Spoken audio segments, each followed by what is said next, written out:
Is your lawn a hot mess? Call Purple Walrus Lawn Company. Unlike actual purple walrus sightings, a beautiful lawn is not rare with us. We're the landscapers who believe in ecologically friendly grass hugging and lawn whispering. We're not here to sell you snake oil or make you sign contracts that require a lawyer. Our pricing? Straightforward and fair. Choose Purple Walrus, and your lawn will be the talk of the neighborhood. Learn more at purplewalruslawn.com. This is Tony from Tony's Lawn Care, and you're listening to Turfs Up Radio, your industry, your station. This is Steve with Sam Trucking and Excavating. You're listening to Turfs Up Radio, your industry, your station. All right, good morning, Turfs Up Radio. It's Aaron Walls with the Landscaper Roots. We got a guest on. He's hanging on, but give me a second before I introduce the guest. We got to talk about the normal stuff. Betting. I did bet last night. All right, so I bet on.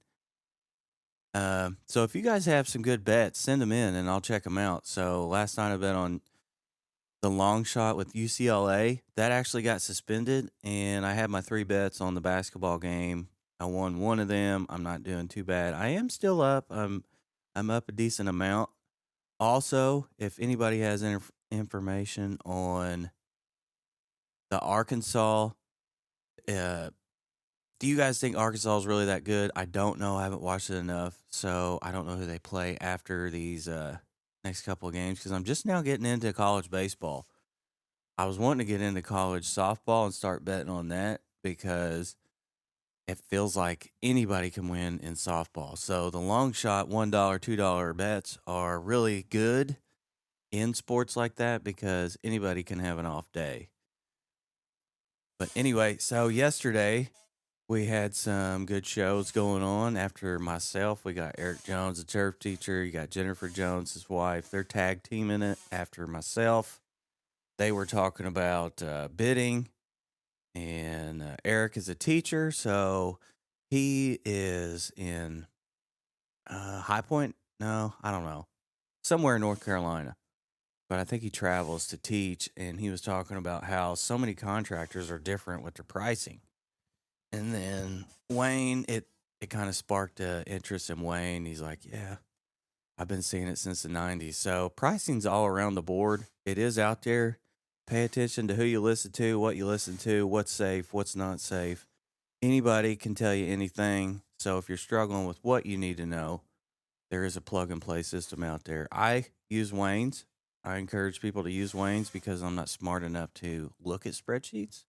I'm not smart enough to look at softwares, but I am able to plug and play my own numbers in and then have it shoot out what I need to shoot out. So if you're interested in what I use, that's what I use. But I also don't get paid to say that. I'm just telling you I'm a fucking idiot and I'm able to use it and it works. So do not run your business as I do. You will not get a course on this channel. You will not get anything like that. I'm not selling you nothing. Don't run your business like me. I just enjoy what I do.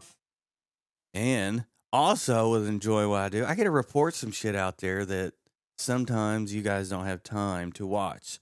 The normal or larger lawn care companies that are listening in don't have time to watch YouTube. They don't. They don't have time to watch it. So that's my job, to catch a few videos and report on it. And I reeled one of these guys in. And sometimes when we reel them in, these guys turn out to be pretty cool. So I was talking some mad shit about this guy, Jay. All right. And then when I got on my phone, I'm like, man, this dude's kind of humble. I think he was just making some fucking videos. I think his intentions were good. So I started watching this feud between Ray and JJ. And Ray is older. Jay is younger. It's kind of hard for them two thought processes to meet in the middle. But Jay, are you still there, buddy? Yeah, I'm still here. How does a feud like this happen?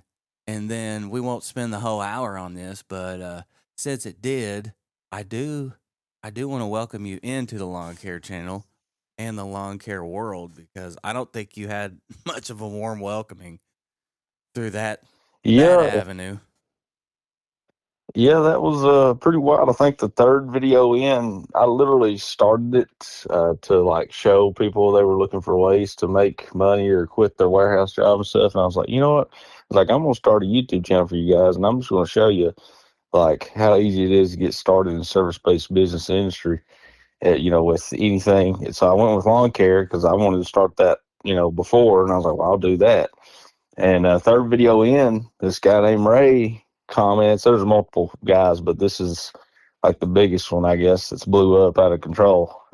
He was like, "You don't know nothing about this," and just it was not as nice wording, And well, I just next video met that with the same energy, and I was like, well, I'll just hand it back to him. This old guy, I don't know, and it's just spiraled since then. I literally just got met with like, I guess, the hate of the industry. I don't know. I was like, I didn't know lawn care was a sensitive topic out here. What's going on?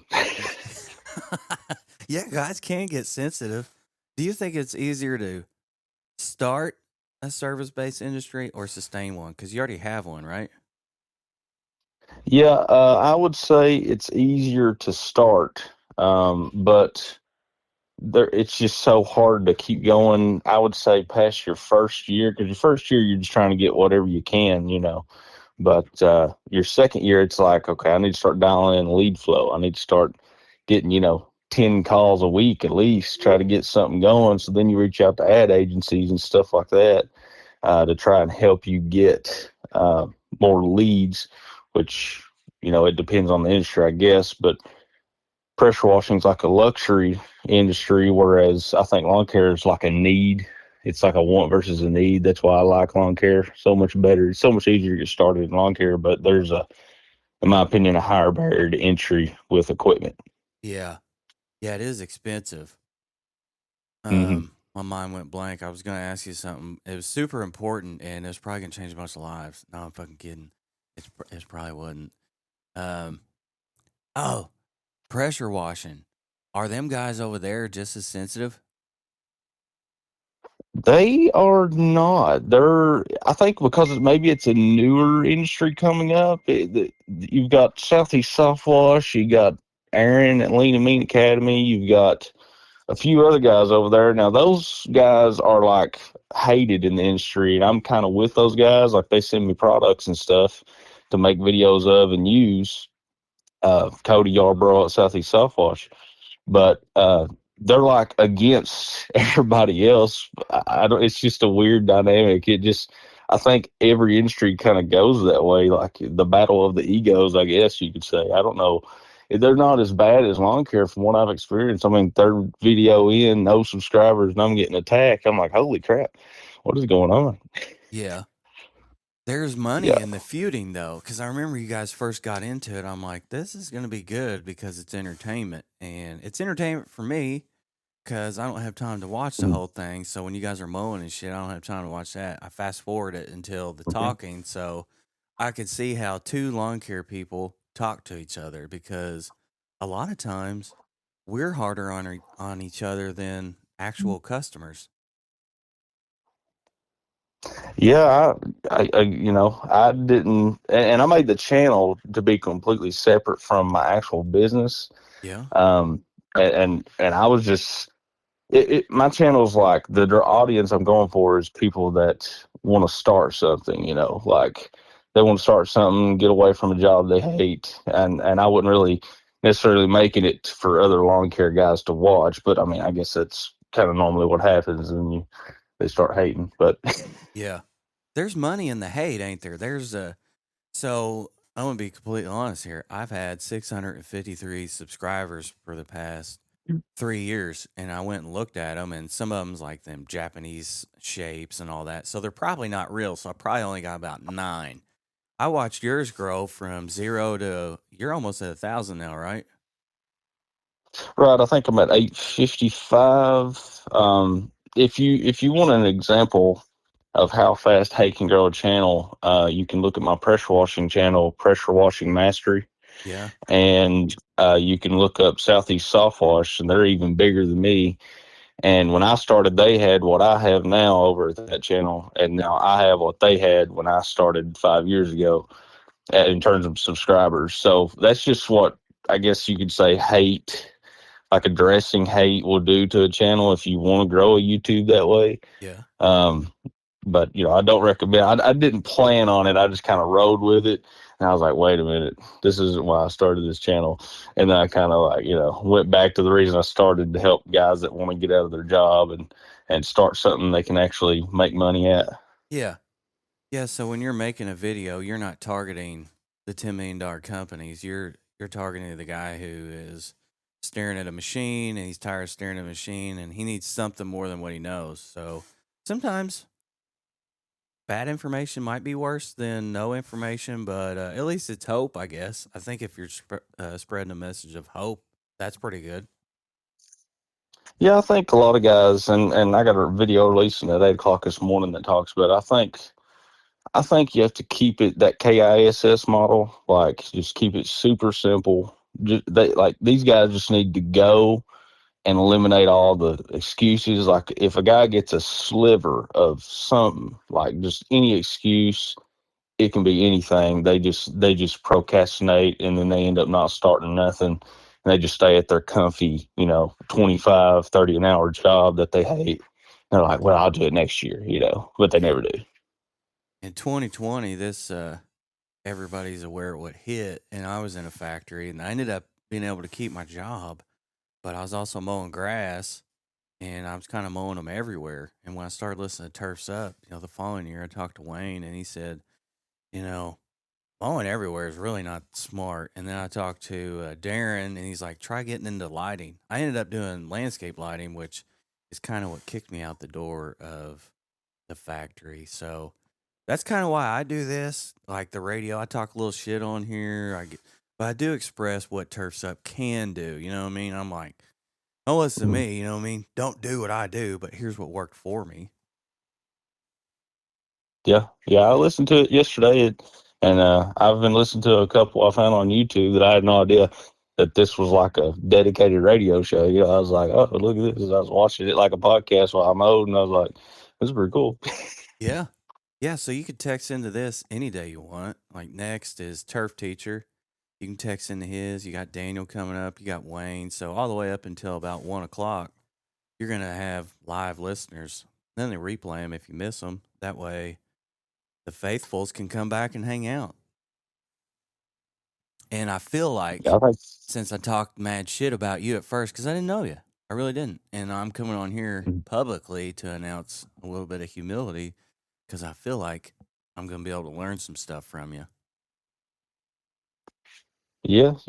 I've got a little bit of shade of knowledge, a little drop or two there. I guess I could teach some folks, but I'm also learning. I know on YouTube, people think I'm arrogant and stuff, and that was mainly at the beginning just because of the Ray drama, pretty much. But I'm pretty, I don't know how I speak. I guess it's like it comes across pretty arrogant, but like I get going and get hyped up. I'm sure you watched the videos. I just keep going with it. Yeah. But yeah, I don't know everything, obviously. Well, this is where my perception was starting to change. I go back and rewatch some of this stuff, not all of it, just a little bit. I noticed in your kitchen, your meal prepping, meal preppers are, they're a little bit more routine and advanced, and they got a little bit of sense about them. Also your house was clean. Also, your kitchen table or your little bar area where you were and you was speaking, that was clean. People don't have like I seen some dirty areas. Um, you know what I mean? When people make these Yeah, videos and they try and be real tough and like they know what they're doing. So if I see a guy making a video and he's got shit everywhere where he's standing, you know what I mean? What can you really take from this guy? So it took a minute for me to see through the mud, but I was able to see through some of it and be like, all right, I think he kind of knows what he's got going on. yeah. It's not always clean, with a baby and everything, but we do our best. Yeah. Mike, he said that's the beauty about Turfs Up. He's texting in. You don't have to know everything. Collectively, we are stronger and can elevate the industry. Wayne said he's listening in down there up in Louisville. How do you guys say it over there in Eastern Kentucky? Oh, what is it? Louisville. What is it? Louisville. Oh, yeah, Louisville. That's it? Louisville. Ah, true Yeah, Kentucky. that's That's it. right. Yeah. So, what's your I know perception some of us guys. over here? Do you think we wear shoes and no buttons and 8 teeth? because I'm not going to say that's what we No, think. growing up, we've always been taught that Louisville's like crime ridden and it's dangerous, and that's just what we were always told growing up, or at least for me. They're like, I would never live in Louisville. There's just so much crime. And I was like, oh, Louisville's dangerous. And every time I went in there, I just looked around. I was like, it don't seem that bad, but okay. I saw you got a 6x8 trailer. That's what I started with. When I go down there and do some Christmas lights, there is nowhere for a trailer. I don't see how they do it. There is zero room in the streets. I'm like, oh my gosh, it's tight in here. I couldn't imagine. So up here, it's a little different. You know what I mean? There's a lot more room. I got a 14-foot trailer. It would never get in there. Is it tight Yeah, down yeah, there like that? it's not. We got a ton of room. There's a couple of spots at certain spots in the Richmond area and Lexington area, but it's not as bad. Like there, I got plenty of room, huge cul-de-sacs. I know Ray made a video about that, but the client literally asked me to park in one. And I was like, I got a lot of room here. People still went around me just fine. It was crazy. Yeah. Well, here's the thing. When you put it out there, you put it out there. And I'll express a little more humility. I thought I was doing a badass job when someone tipped me. And Wayne texts in, he's like, you ain't charging enough. People are tipping you. You know what I mean? It hit me in the stomach. I'm like, God, here I am Yeah, learning right here on the air. You know what I mean? yeah. Yeah, I used to get tips when I first started pressure washing, but then it's like I met Aaron and Cody and them, and they kind of said the same thing, and I haven't got tips since. Like I don't think I've received a tip in at least 5 years. There you go. Yeah. Well, full disclosure here, I got one street, and these three old ladies, they tip me every week. I'm just like, gosh damn, now every time they tip me, it's a bummer. I feel bad. Not because they're tipping me, it's because they feel bad for me because I'm not charging enough. Yeah, I think though the older generation, they've just always like they're used to that tipping culture. I think it is going probably away. These are old farmers. Their husbands have passed away, and they used to have these Mm. massive farms, and they've retired to these tiny little homes. And they're the customers I want. They're the ones everybody here wants. I heard you talking about that, and they beat you up over that. You said you didn't want the rinky-dink customers, which is wise. Most of us try and fill our schedule with shit that just don't make money. What what sparked that for you, and then to tell it to other people, and how do you cipher through that, knowing that they're kicking you in the ass over it? Yeah, I've just ever since I started pressure washing, I didn't want cheaper customers anyway, but my minimum was lower than $300 for anything. It could be, like I said, a 5 by 4 foot of grass is going to be $50. Like I don't. But a lot of people they try to chase the cheap and race to the bottom, and I'm just like, I would rather, go work at a factory and make 1,000 a week. I'd rather do nothing than go out there and just say I'm making money, but at the end of the day, they don't understand revenue versus profit. It's like, well, you're not really making money, you know. Yeah, yeah. See, I wasn't smart enough to figure that out. I had to go out there and make the mistakes, even though someone's probably told me that too. Man, I'm hard headed and slow, so that's why I thought it was a good idea to go ahead and get you on here because you're able to see through some of that. Yeah, yeah. I think Aaron and Cody really helped me out over on the pressure washing side. They were like, man, they were like, they told me the cost to just wash a house wash, and it's like you should charge 2,100 instead. And you'll see that in the video today. You should charge 2,100 for a 7,000 square foot house, but you got guys out here that'll underbid you for 250, and it's like, how are they making money? Because a barrel of bleach is going to be $200, Yeah, but it's like they make $50, but they think they made more. I don't know. yeah, yeah. My mind's slow, and it needs to actually feel some pain off that. I was a low guy in landscape lighting. I was charging $2,400 for a landscape lighting install, and I did a bunch of them. I got a lot of good experience, but man, I was low, and I left a lot on the table, and took a minute. I went down there with Wayne, and they were hammering it out right away at a good price. I thought, golly, I'm an idiot. I'm an idiot. I can't believe I did that. Yeah, I think I priced a permanent light job. I was pricing those that, try to get a permanent light job, holiday lighting.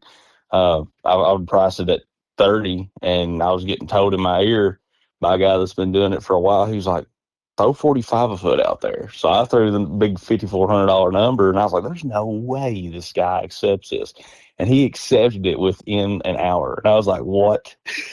So Yeah. I recommend just trying it. Just throw out the biggest number you can think of, and when they say yeah, you're gonna be like, I've left all this money on this table. It's like, what? Yeah. Yeah. It's a wild thing. And to get on here and humbly speak of not knowing, just get on here. I just don't know. Why do I do this? Everyone starts there. Nobody really knows that, hey, I should probably try. It costs me this much to operate, and then I add on my desired profit margin after that. Yeah, I'm gonna have to try that Profits Unlimited thing you talked about yesterday, because I think that's pretty cool. That's a great tool. I wish somebody in pressure washing had a tool like that.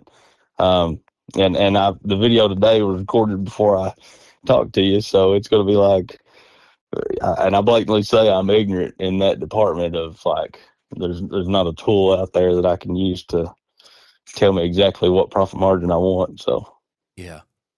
Well, he's more educated on how to tell you how it works. But since you're on here, I will pay for $50 of it if Wayne wants to shoot me a bill for $50 and knock off 50 for you for just coming on here with some humility and hanging out with the rest of us. oh, that'd be awesome. You don't have to, but I will, just because I want to help the industry, but I'm not smart enough to speak of it. You know what I mean? I can't put it in conversation to help someone. I can't educate you and Wayne and Darren and Daniel. You guys are more of you got the educational speaking touch. I don't have that. You know what I mean? I could probably figure it out, but I would say once you figure it out, you'll be able to help others, and you'll know what I'm talking about once you go through it. Mike, he uses it. I think Corey uses it. Doug uses it.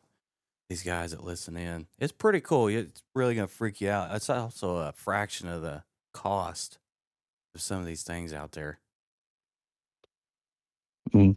Yeah, I'm looking forward to using it. I think that that's a muscle you develop over time. I mean, I've been posting videos. Like, if you went back to my pressure washing channel and watched my first video, it's like, holy crap.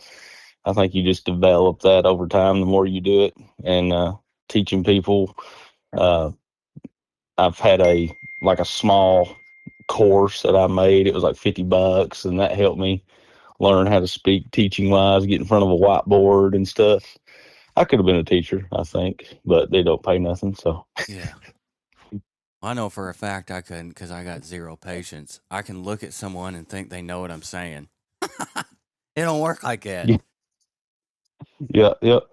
I don't have the gift of that. I just remember being not very verbal as a kid and growing up and reading things backwards and seeing numbers backwards. So it ain't my thing. But I can get on here and talk some mad shit and kind of hang out and meet new people. I don't know how many people you've got to meet through doing this, but most of them's just regular people, kind of like yourself. I bet he's a normal person. I think he's just an older cat stuck in his ways and feels threatened by younger people. That's my guess because I don't know him. Yeah, I agree. I think a lot of guys come in, and especially lawn care side, but also pressure washing. They don't have like a business aptitude, or they're not business savvy. They're just guys. They're like, what can I do to quit working at this factory or quit working at this restaurant? So I think that a lot of guys are probably just dudes like me and you, and then they're just trying to find a way to make it, and retire one day. But yeah, I think I don't know. I don't understand the mindset really. I guess he doesn't want to see somebody blow up to maybe a Brian's lawn maintenance level or something, which I have no plans to, but if that happens, whatever. Yeah. I like Brian. He's, behind the scenes, I'm part of his private group. He's pretty cool. I think it's cool what he's been able to build and stuff. I think it's pretty interesting. Yeah. It is neat because it seems like people do make money off of YouTube or social media. I feel like there's a responsibility. That's why I get on here and say mine's entertainment purposes only. That way it cuts straight to the case. Like you're not getting anything for sale here. I don't have it. I'm not smart enough to not chase it. So if this thing grew up and blowed up and was wild, you're not going to hear my show 20 years from now. You know what I mean? It's going to be Yeah. out there, but I'm not changing Right. lives. So I'm also dumb enough to get enough subscribers and go, well, this lawn care thing's probably done. I might as well chase this YouTube thing. So thank God it's never happened.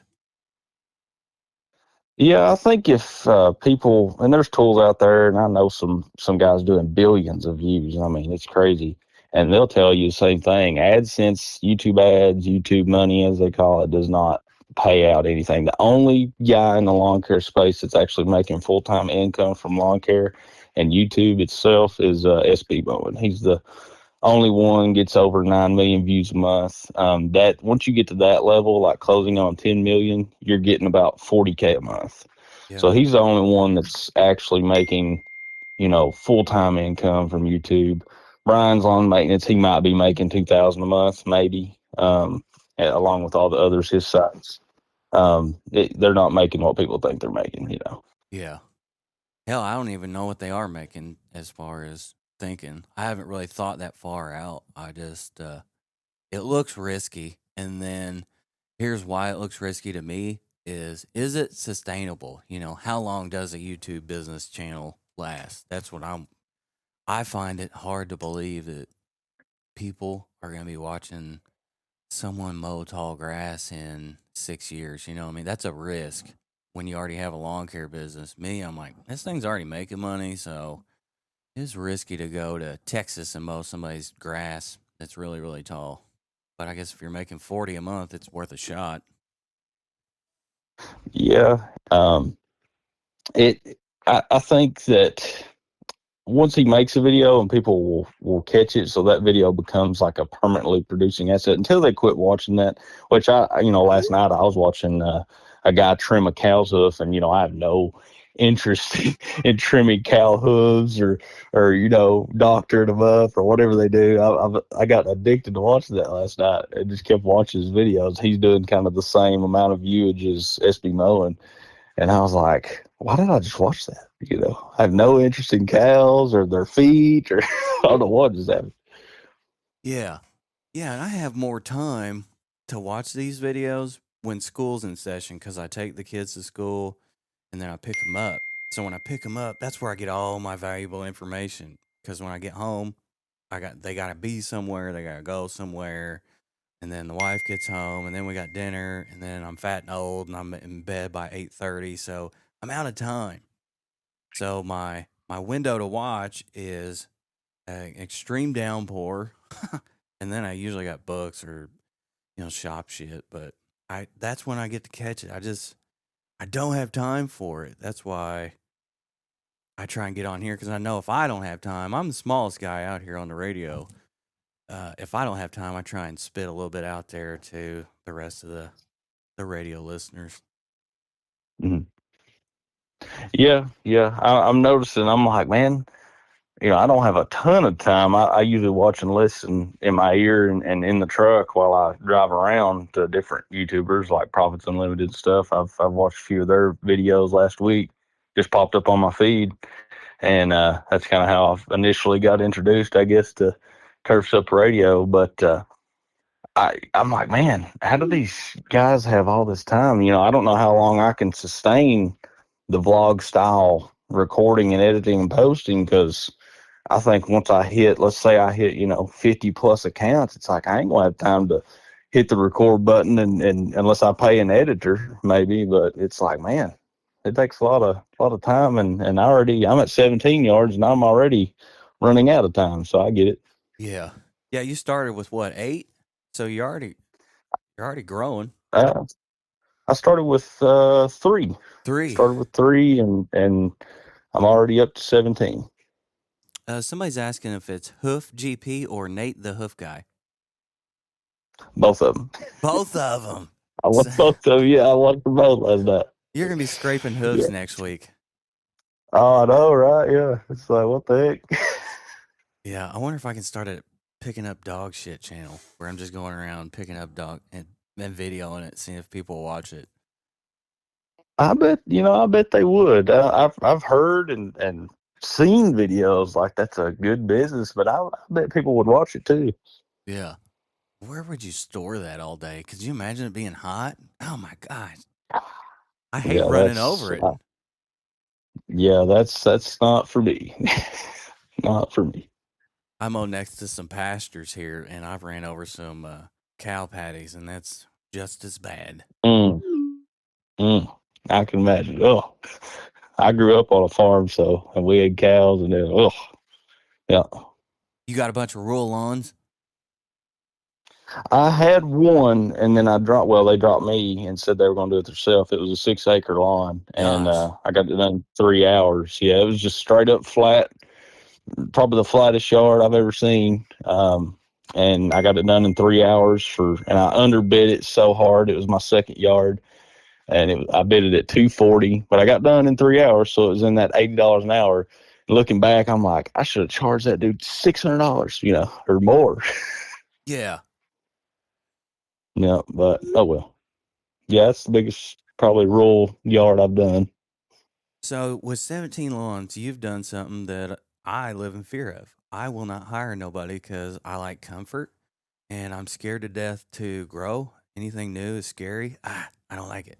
So you hired someone and you said something that probably piques people's interest. You hired someone and they get the entire pay, right? Or you don't get paid from Right. it. Can you explain Yeah, that? well, yeah, I guess I'm in a lucky position where, I can still draw from the pressure washing, and I'm still living off a lot of Christmas light money, and I have built up a savings to where, and I don't have to rely on this lawn care income like a lot of guys would. So I guess that's where it's kind of different. And he gets 20 an hour, pretty much making all the, I guess you would say, pay that I would be taking. So that's the only reason why I can, I guess, go ahead and do that. But man, it's such a cheat code. I don't know. Like, now that I've done it, it's like, holy crap, I can't go back now. It's like we're turning 45-hour long yards, just myself. We're turning those into 30, 18-minute, 30-minute yards. It's like, holy crap. Yeah, that's pretty cool. Here I've been doing this for a couple years and I still won't hire anybody. I got helpers here and there, and then after having them for a couple days, I'm like, I can't wait to get back in the truck by myself and think by myself. I probably have the mentality like Ray and a lot of other guys. I just leave the hate at home because there's no room for hate. There really ain't, but the truth isn't popular. I think that's why you get beat up a lot when you put your stuff out there. The truth just really isn't popular. Yeah, yeah. Which I didn't try to make the channel for views necessarily. I started it for that private group, a business and marketing group. I've been paying for the past going on 3 years, and a lot of those guys are into like the tech side of stuff, ad agencies, and the latest and greatest thing. And I was like, why don't you guys just start a lawn care company? I was like, I mean, I'll show you. I've always wanted to get into recurring revenue instead of one-time stuff. So that's why I started. I didn't really start it for popularity and stuff like that, which I know how to grow. Like I said, the pressure washing and that channel grew off of showcasing comments and the hate side of stuff. But I just started to show that, I mean, you just go and do it and you can get going. Yeah. Got a bunch of questions coming in, but I'm trying to think twice and walk twice and chew gum. Yeah. It can be challenging with a live show. So there we go. Yeah. Awesome. I had AI. I saw it on the news where the dude that invented AI, he said, if you want to have a future, be a plumber. So I think he was talking about the service industry. How long do you think we got before, unless you're in the service industry, you're at home eating chips? So we were discussing that not this past Saturday, but the Saturday before that in that mastermind I'm part of. And it's some dude doing 19 million a year that started it. He's in the ad agency, and he's starting to buy local businesses like ice cream shops, landscape companies. He's looking to buy that to hedge against AI. But he thinks that he was like, Jay is probably the most secure in the next 15 to 20 years out of all of us before they make, fully AI automated stuff. Like, I don't know how they would do that for lawn care specifically, but maybe even longer than 20 years, I think. But he was like, service like plumbing, HVAC, lawn care, landscaping, pressure washing. I think we got a good 15, 20 years before we have to start really worrying. And even then, it might be longer than that. So I think everybody over here, you can probably implement AI tools like, Chat GPT and all this stuff. But as far as it taking over your job, I think everybody's good. Yeah. I've always been. Have you ever worked in a factory? I have, yep. I worked in a factory for, let's see, I had 19, 3 years. Yeah. I was Yep. dumb. I was dumb enough to drag it on for a couple decades, and when I did, I started to notice. I'm like, man, this. I'm starting to see more and more robots, and it's not hard to replace people with a robot. It really isn't, and They don't replace one when they put one in because these things are $1 million, and they want them to do work. Now that doesn't replace people working on them, but as far as like the assembly lines, man, that job is going to be gone in 15 years. That's my opinion because of how easy it is to just stand there and push a button. How hard or how easy would it be to just set the machine up to just know to run? Can't be hard. Yeah, I think that the only job that'll be left by the time they do implement a lot of automation is people that are literally just there to keep them running, keep them oiled up or whatever they need. If they get stuck in a jam, their job will be to go out there and, fix that. And then like, that's it. Yeah. you know? The electricians in these places will actually have to work. You know what I mean? The maintenance guys will actually Yep. have to leave the break room. Shout out to all the maintenance guys. I'm not talking shit, but this is what they would do. They'd sit in the break room, complain about their wives and what they brought for lunch because they didn't make them enough, and then they would go out to the line maybe once or twice a day, and that's it. I see them coming, I'm like, oh gosh, here comes this angry prick. Yeah. Yeah. Yeah. I experienced a little bit of that in my short little timing there. Yeah. I grew up in it. I grew up that you get up and you take your ass to work is all I knew.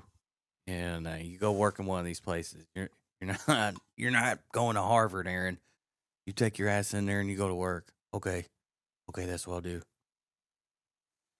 Yeah. Yeah.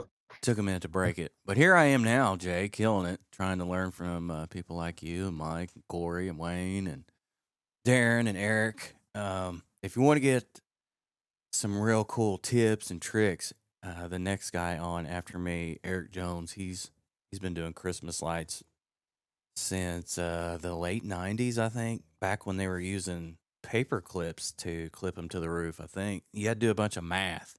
Now there's Wow. LEDs. You don't have to do any math.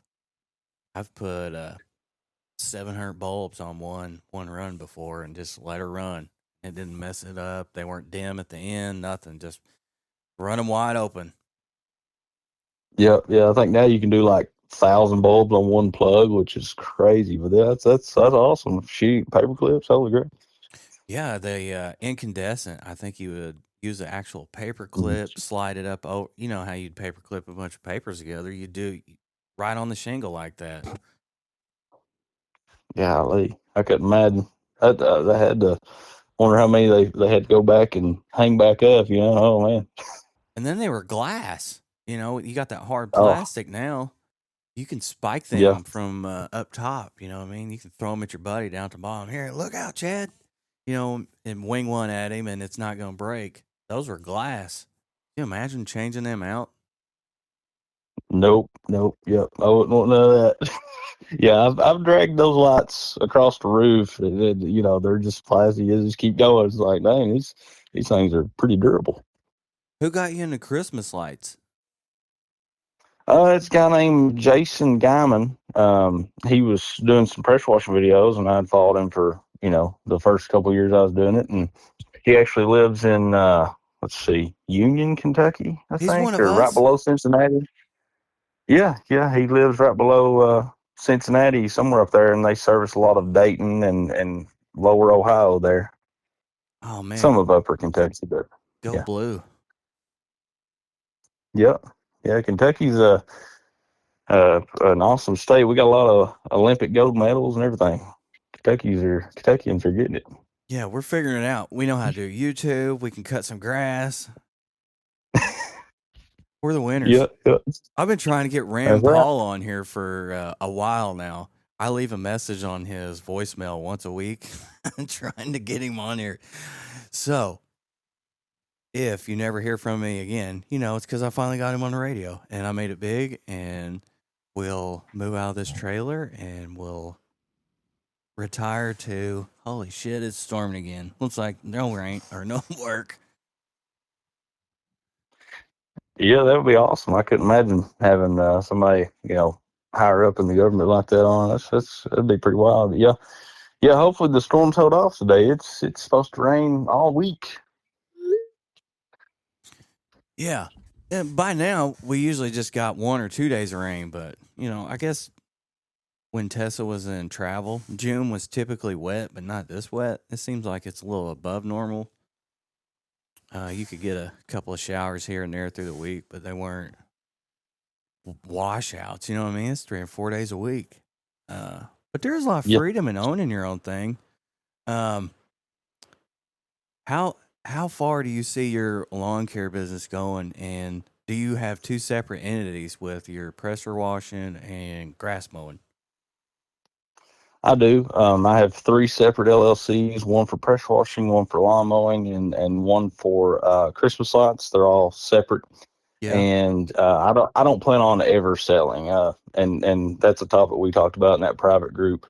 Um, you know, the service-based industry, you got a lot of people in the tech industry trying to buy us out. If you well, that's probably information nobody knows, but a lot of tech money and a lot of big money starting to come in and want to buy out a lot of the older guys that have built $1 million plus, like landscaping businesses, HVAC companies, and you know they specifically target older generations that their sons and daughters don't want to take over, Mm-hmm. and they buy them out. They're looking to buy them out anyway.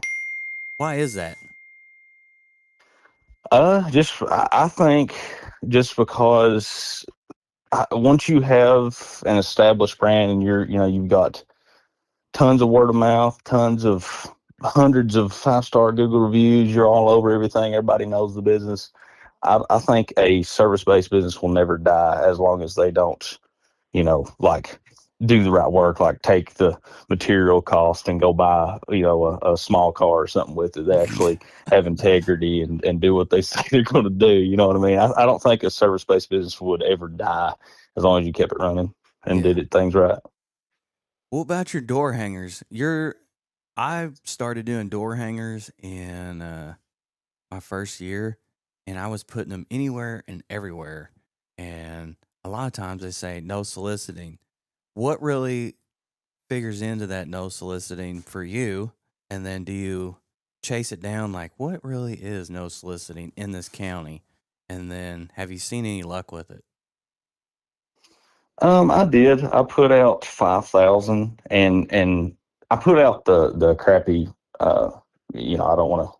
Well, it was Mike Andes' instant quote thing. I tried that out Yeah. and didn't like it because I got some yards that I didn't. Yeah, I didn't want to do. It's like, oh man, no. I was like, I wish I looked at this or at least priced it the way I'd price it. Like, holy crap! And I don't recommend those. So I actually turn those customers away, even though I gave them a door hanger.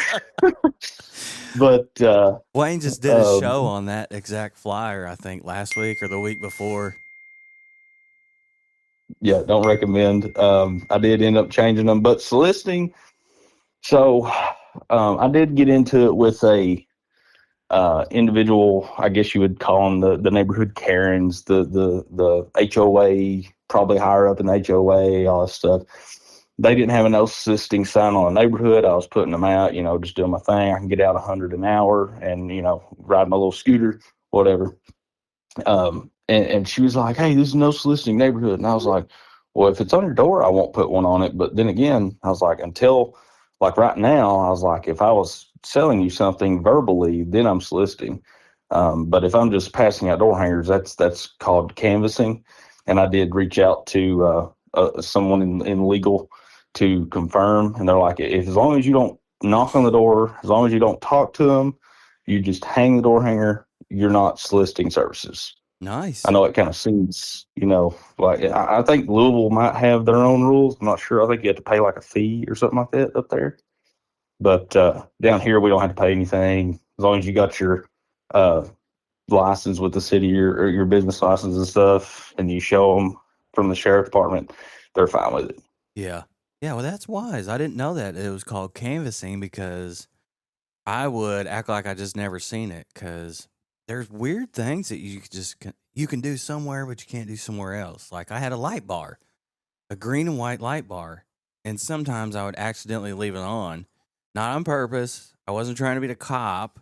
I was just hot and tired or cold and forget about it, but I used it during snow plowing. Anyway, the state police were like, yeah, leave that thing on while you're snow plowing. We don't want to have to come clean up a wreck where someone didn't see you. And we got all that. So, and then I get to little small town Kelton, Indiana. They're like, green's a protected number. You can't use that. So make sure you don't turn that on. I'm like, I just talked to the state police and they said to use it and keep it on. That way I'm pulling in and out. And semis can see me from up top because I mow a lot of roll-ons. And it's just, it went from you can do this to you can't. It's weird what you can and can't do in some cities. Yeah, it's I don't, I guess it's by jurisdiction maybe, but yeah, I trucked for a little bit. Really? And DOT and DOT and stuff is, I'm glad I got out of that business too, because profit margin's like 5%. So don't recommend that. But, yeah, the DOT, and they're so strict in certain colors. It's crazy. One little chicken lights out, they'll pull you over, give you a ticket. It's crazy. So you drove the big one or like the 22 or was it 24-foot box truck? Yep. 24-foot. Yep. Yeah. When I got a lawnmower sent to me and they brought one of them back here, a whole semi, and I live on a gravel road, and I don't see how you guys back them big ass trucks in these little bitty ass spaces, but they figure it out, man. That's a shout out to truck drivers, even the ones that speed and freak me out. Yeah, it's I never had to do any like tight backing up. I think I had to do that at one post office. I was taking a lot of loads for Amazon and taking them to local post offices and stuff. And I would drive up to Hebron, load up, and I would drive back to close to where I was. And that's just what I did every night. It was third shift. I was like, yeah, I got to get out of this. I don't like this. I'm not a third shifter. I just can't. It's just awful. You want to know something weird? I had a FedEx package delivered on a Saturday night. It showed up at Saturday night. I'm like, you're late, man. I wasn't expecting you, but you're driving late, ain't you? He goes, well, they pay me cash on Saturdays. I said, FedEx pays you cash on Saturdays? And he goes, yeah, they pay me. I ain't working. I don't want all these taxes nailed on me. I was like, this is insane. I didn't know that. That's wild. They're a government agency, ain't they? Or is that USPS only? But I thought USPS hired FedEx. Yeah, I don't know if they're government or not, but FedEx, how it works, it's not like UPS. FedEx, it's like I got a few buddies that work for FedEx. It's like FedEx finds somebody that wants to own a FedEx location, Okay. and then those people hire it out. It's kind of like a subcontracted like here you can use our trucks and logo, but you hire, you run it, like that's yours, Okay. Yeah. All right. Well, cool. We've reached our show time, Jay. I appreciate you coming on. I hope it was a warm welcome and it wasn't anything like YouTube, because I'm going to be honest, Jay, I don't know what the hell I'm doing most of the time, so I don't want to be acting like I'm a know-it-all and try and cast stones at anybody, because more often than not, they know more than I do. They're a little bit smarter than me and a little bit more advanced. So I hope Turf's Up was a warm welcome to a brotherhood. If you want in, it's we're always here for you. We're always helping each other, and if you want in, just ask. I'll start passing out some numbers or some help if you need it, or if you want it, or if you've got some tips and tricks. There's a place for that as well. I'll be talking to you. Hopefully, we stay in touch. I hope I've developed a friend here, and Oh yeah. if people want to find you or reach out to you, how do they find you and reach out to you? Right now, I guess the only way would be, well, through you if they know you and have your number and stuff, or through the YouTube channel over at Jay's Mowing. I mean, I know a lot of people's perception of my videos is probably not who I actually am. I'm pretty laid back, pretty chill. I hardly ever cuss. I try not to cuss. I was raised in, the church and raised by my grandparents. Yeah. So, I'm pretty chill, dude. Well, cool. I cuss a lot. I was raised by inmates and ended up being one myself, so I'm working on it. Oh, well. It might come out of there one day. I doubt it. But anyway, you are much appreciated. This is Aaron Walls with the Landscaper Roots. Tune in to next coming up is turf teacher Eric Jones. After that, we got Daniel Vose with the pump station. And after that, I think we got a 2-hour special with Darren and some lawn care trivia. So once again, come back.